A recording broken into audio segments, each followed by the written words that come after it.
All right, hello again, and this is our class on rendering.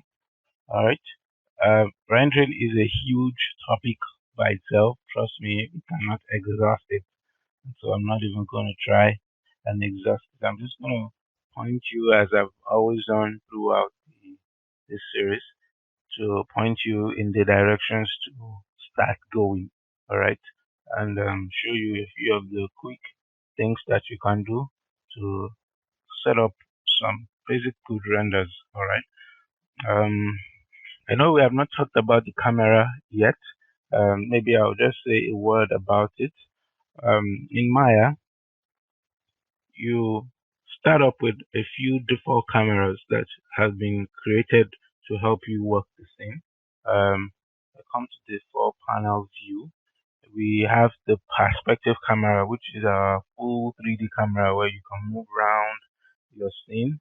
Then you have your top view, you have your front view. All right, bring this out so you can see this, and then you have your side view, all right, of your character, right? And all this usually will be able to help you to get through working on your scene, working on any animation uh, modeling that you are doing. All right. But when you need to render, you have a there is a requirement on you to either create the shot that you want, which is not just what you have been using to work like this, but to create the shot that you want that shows the best staging of your scene. So while you have worked in your perspective view, while you can also render with your perspective view, sometimes you want to create additional cameras to help you focus on the shot that you are trying to do, so that you can still edit in your perspective view and your camera is still set to give you the right shot at the end. All right. So to do that, you want to create a new camera by coming to create cameras, camera, and camera. All right. There are a few other options of cameras, including a stereo camera, is camera and an aim. That simply means that it doesn't just give you the camera, it also gives you controls over where the view of the camera is at. All right. Uh, the camera aim and up simply means that in addition to the camera itself, the aim or the point of view of the camera also gives you extra controls to dolly your camera in a very even direction, either upwards or downwards. All right. But for what we want to do, a simple camera will be enough. So we click on that. We can come to the options. Remember, I've talked about how wherever you see a square next to a menu option, there are options for that camera. So if I click that square, you have a few options for that camera. You can select the center of interest, how far from the camera the center of interest will be. The focal length, 35 millimeters, is pretty much standard. If you're trying to shoot something a little bit wider, then you can go for 50 millimeters, or something more narrow. You can drop down to 15 or 20. All right. So you have your camera scale, you have the aperture size, um, your shutter angle. Usually, if you leave this at default, you should be able to get something okay. All right, far clipping plane suggests how far into infinity the camera can see. So sometimes you may have a scene with a huge scale, and when you bring the camera in, your camera just seems to stop seeing certain things after a certain distance in depth. All right, you may want to increase your far clip plane to ensure that the camera can see much farther than the 10,000 units that you have to work with. All right. So if you do that, then click create. Sorry. All right. So we want to just move and find that camera. When the camera is created, you may not have any around it, so you may not be able to find it. You can click your trans move tool so that you can see the handles show where the camera is. Now you can move that out. I'm trying to position it a bit somewhere in front of the character. All right. Now this may not be enough because you still don't know what the camera is seeing. So you can select the camera in any of the views. All right. You come to view, select camera. That means that you uh, select the camera that you are using. All right, that you are viewing through at this moment. Come to your panel. All right, and then click look through selected. That means that you are selling this. You are saying that in this viewport you want this viewport to change to look through the selected thing. You can use this to work with lights too, but for now we're using it to look through this camera we have just created. So if I click that here, we are now seeing through the camera. Remember that the name of the camera we have created is camera 1, and you can see that name showing here, so to show you that you are seeing through the right camera. So if I focus on this, I just enable some of the viewing options. All right, so now we are looking through camera 1, and you can do the same things you have done with your perspective view in this view. And set the camera so that you are looking at, you have a good staged shot of your character in his hero pose. Let's take out these joints so I don't have to see them anymore. And you can even take out the knobs curve so you don't have to see that anymore. Alright, so this is us looking through camera 1. You can of course rename camera 1 um to something more understandable, like hero shot. Alright, so when you have done that, you see your name has changed. Remember that all those values you selected are still available through our channel box, so you can still change details if you need to change. So if I change it to a 50mm camera, all right, okay, I can change that, and there we have something worth looking at. All right, so this is how to work with the camera and set it up so that you have the shot that you want with the camera that you can always select at any time. If you need to select the camera itself, you can always just click this um, icon over here or go to your view, select camera. Now that means that you are selecting this camera that you are using to view the stuff. All right.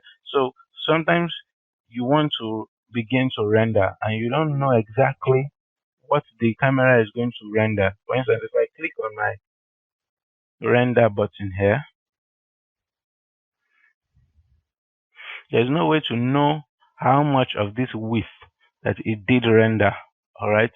There's no way to know exactly how much of the width that it did render. So sometimes you need some kind of boundary in your scene to show you what it did render, and then you can do that by coming to view, um, camera settings, resolution gate. Now it means that you are saying that show me a bounding box around this image that fits the resolution of the render I want to create. So if I do that, I get this bounding box, all right? And at the top, you can see the size of the render that we are going to make out of this. So you can use this to better set your shot up in the scene for a closer and much more impactful shot.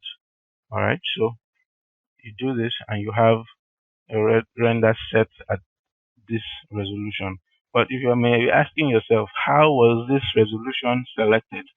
That's where we go into our render settings or render attributes box. And that you find by coming to this last icon. Remember, I've talked about this set of icons before.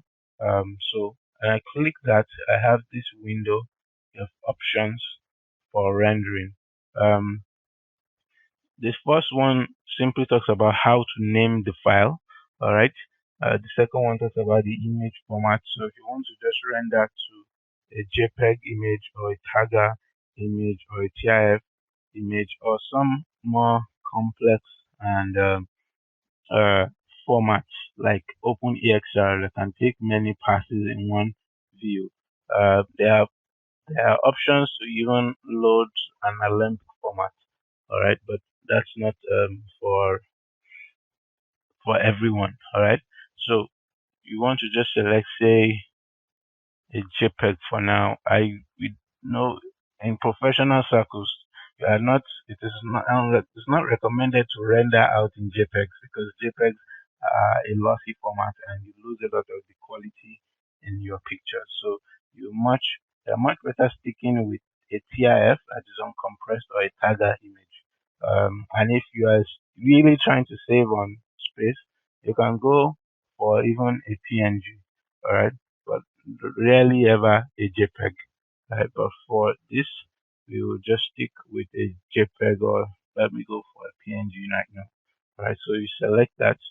Um, you have options for the frame or animation, the way it arranges the format of the name. If you are just rendering a single frame, like we will probably do for this, all right, you want to just select one of the single frame options, which means that it's just going to write the name dot the extension that you have created. All right.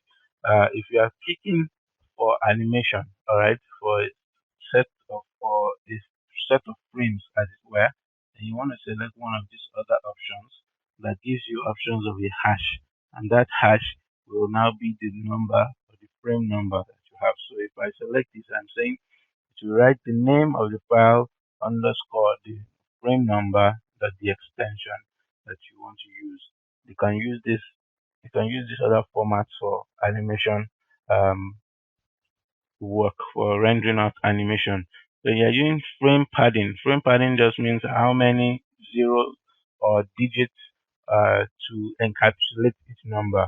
A frame padding of 4 means that your first number will be called 0001, as opposed to when your frame padding is, say, 2, where you have 01. So this can help you to work through if you have quite a lot of frames and you want to make sure that when you are um, feeding your frames into a software, into a compositing software, you don't drop certain frames because the numbers don't match. All right, so you can use this when you are doing uh, when you are rendering an animation and you want to pull in the comps into After Effects or Nuke. All right, as a sequence. All right, so that's what you use your frame padding for. Um, put that to 4 just for the sample sake. Here you select the beginning of your frame and the end of the frame. All right, so if I were rendering from 1 to 120, I will enter 1 here and render 120 here. All right, and like frames once, meaning that you want to render every one frame. If you put a different number here, it will be rendering every 4 frames. All right, so we should render 1, then render 4, and then render 8. All right, so but we keep this at 1 for the sake of what we're doing. You want to select the camera you want to render. So perspective is the default, but remember we have created a separate camera. So we want to say hero shot is that camera we should be rendering with. All right. Now we select the image size, and then here we have presets of the resolutions to render at. All right, and you have, this is what we selected. It is 720, which means 1280 by 720. You can pick 1080 video, which is what's it now, um 1920 by 1080. All right, or go as high as some 2K or 4K values. Right here, you can do whatever resolution works for you or works for your client. So you have to remember to do this before. If you don't do this and you want to try and now increase the size of images in your compositing software, you will get a very low quality result. So you want to remember to do that before you begin your render. So when I do that and select 1280, that is how I obtain the value that I have here. And this helps you to frame your object so that you have your action within the rendered image that you will get. If I pull this a little too much, and cut it off and then try a render now, you will notice that it cuts it off at the top and at the bottom, and this doesn't help for good results when you are compositing and you need that height that you have now lost. All right, so you want to see this gate, so this bounding box as it were, so that you can understand how to fit your objects into the scene quite well. All right, I have been clicking on this button here to render, and you should take note of doing that so that you can do quick renders out of your software at any time. Right, this is the render view in itself. All right, and it has a few of its own options, which is almost the same thing as what you will get at the top here. All right, so you have your rendering, your IPR render, which I won't um, speak too much about. Snapshots. Let me bring you. Let me draw your attention to this button over here, which says keep the image. Now, sometimes you want to render. You are tweaking your render. You want to see the changes as you are tweaking them, and you want to keep them, that you can use this to keep that image at least in the buffer of your render, so that when you do another render, let's say I tweak the positioning and then I click render again. When I'm done with that render, I can look back at what I had before. I can look back at what I had before by just drawing through this slider at the bottom. All right. So that can help if you're trying to see the changes you are making as you are testing out rendering settings for your image. So let me position this back again. All right. So let's go back to our render settings, which is where we will talk a lot about a lot of our class and will be focused on. All right. Um, Now, rendering seems to be the easiest part for most people. All right. Because they don't have to think, they don't have to click on whatever rendering button your software comes with, and you can leave it and go away. All right. But rendering is something.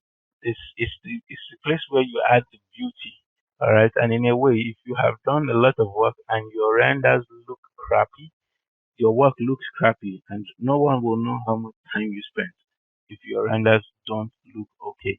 All right, so we're going to talk about just a few of the places and the features that I will point you in the direction of, so that you start getting good renders from your animation that you do. A lot of people do not understand the concept of passes. All right, and uh, passes are a way by which you break down the image into core into break down the color information of your render. I can use that into separate, more distinct parts that can help you to work and focus on the certain features or certain things or attributes of the render, so you can use them better later. When you render out a JPEG, there's nothing you can do to that JPEG anymore. You can brighten it, of course, you can reduce it, but you can't do more than that. And in an age where huge studios have to pass work in between the creative director or the producer and make changes to the colors that they are seeing, or to the highlight on an object, or the shadow, how dark it is. You need a process that if you can quickly turn over results without having to always re-render, especially when you start rendering high large resolution shots, all right, where you do a lot of reflection work, a lot of occlusion work, all right, and you want to quickly turn around small changes. You need a process that shortens the time of re-rendering every time. Frames for movies go up to over a day for just one frame. So if you render a frame for a day and then you hear that you have corrections, all right, on a frame or on a section of frames that took you like over a month to render, does that mean you go back and re-render again for another month just to show your correction? Obviously not. You want a process that you can quickly do a few things to some of the color information that you get from your render without having to re-render. And that is where passes that is where your use of passes come in. All right. But before I talk about passes, I want to talk about realistic rendering. All right.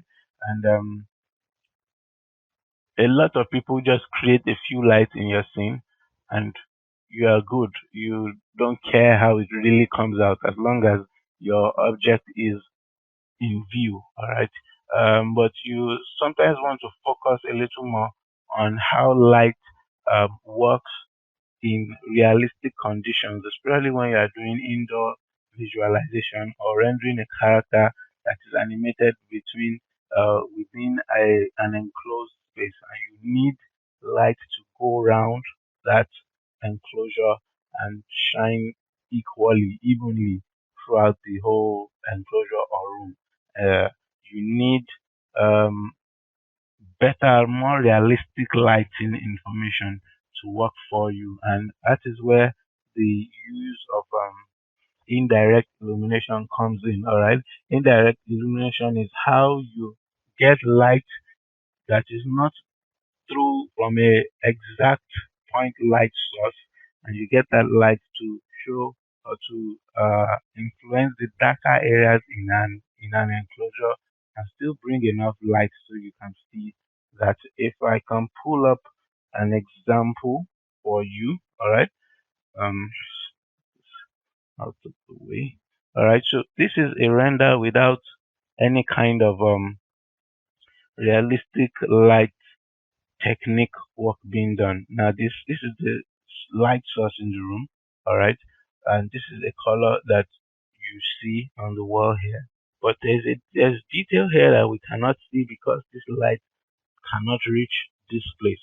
All right, this is what you will get in say maybe a really dark room where there's light coming from a source like this. But what of in the daytime where you still know that you can see this light. You can see the features in this corner. All right, even though all you have is one light. How do you simulate that effect in 3D? All right, and that's where you uh come. That's where you introduce the effects of realistic lighting that you produce through the use of final gather or global illumination. All right, so we're just going to talk about that for a bit. This is what oh, this is what the room should look like if you have realistic lighting, where you can see a bit of the red color from this wall illuminating this white wall. You can see a bit of the green in this corner illuminating the roof. All right, so that light is shared throughout the scene. Of course, this is how it's just to go into a bit of the science of this. Now, light from a source, all right, goes out and bounces off surface, all right. But as it bounces off surfaces, all right, it takes information from one point that it has bounced off and takes that information to its next location as it bounces around. All right, the recreation of that in 3D spaces is that this is the light source. When it hits the red surface, some of the red information of it takes it to its next bounce, in which case it bounces off into these areas that have a bit of redness. That is how the red information in this part of the wall are created. All right, the same thing for this place. You have a few lights that bounce, come into this green area and take a bit of that information and take it with them to other areas, and thus you have a bit of that green in this roof area. If without that light, you will have a situation where all your light is yes equal because we only see white light here, you only see red light here, but that effect of one color spilling onto other surfaces, you won't achieve that. And that is why we need global illumination. If you are doing something stylized and you think this is fine enough for you, then by all means go for it. But if you are looking for something a bit more realistic that sort of mimics the way light acts in nature, then you want to use global illumination of final gathering as an additional technique of light rendering so you can achieve better results. All right. So how do you do one of these methods? All right. Let me close that. You come to your indirect lighting part. All right. And you click on final gathering. Now, final gathering is the technique of indirect illumination where um, your camera points are shared out into your scene, are spread out into your scene from your camera, all right, into the scene. And what it does is that it samples the colors, it samples the brightness and the color values of the scene at, at that point and takes it and brings it back to that point. So if I put a point here, all right, in 3D space, the camera spreads the point to this place. This point now samples all the brightness and color value information in its environment from that point and brings it back there. So in essence, if this point takes on um, if this point spreads out its own rays to sample information, it will see a bit of red here, a bit of the blue here, all right? And then take that back to that point that it was spread out from. So what we have is that in our render, you have a bit of blue on the wall. So now imagine a lot of points now being shot from a camera onto this thing, and those points are sampling information from the environment. It means that there's a likelihood that you have a bit of blue on the wall behind here to show that it sampled and it saw a bit of the blue on the character that was in front of it. That is the process of final gathering. Of course, this makes the rendering process a bit longer, all right? But the results are such that your renders look more um a lot more believable, all right? Now your accuracy, which is the first point that we are going to talk about here, your accuracy increases the number of points that are spread out from the camera into the scene. All right. And so that means that your renders will take a lot longer as you increase the accuracy, but the results that you will get will always be so much better. All right. Now, with final gathering, you don't exactly need a point. You don't exactly need a point of light, as it were, in the scene. All right, you can still achieve results because the point are spread from the camera, not from a light ray. All right, so the camera just spreads the point and it takes the information and brightness of the environment around it and uses that. So if I render this, it will take a bit longer to render, right?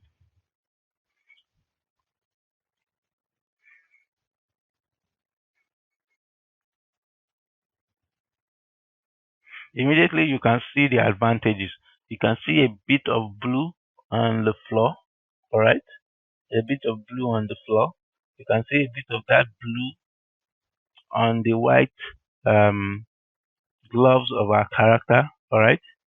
Our wall is a bit farther behind, so you may not be able to catch any of that blue, but you can already see that there is a blue color on the floor here. And that is how you begin to get better renders from compared to, say, let me keep this, compared to when we put off final gathering and we rendered the scene again. Okay, so this is our former, this is our new one. This is our rendering with final gather. Okay, the difference is clear and there's still no light in the scene. It is not that we have created some light source in the scene that we are working with, all right? So you can already see the gains that you make by just enabling final gather in your renders. It will make your renders so much better. All right. Of course, it increases the time of the renders, but of course, you get better. See that this render with a final gathering, you render at say 5 seconds per frame, all right? And in this, you are getting to around 12 seconds for each render. So an increase of 6 seconds simply by turning on final gather. And of course, the heavier you're seeing, the more that number is going to increase. All right? So you need to be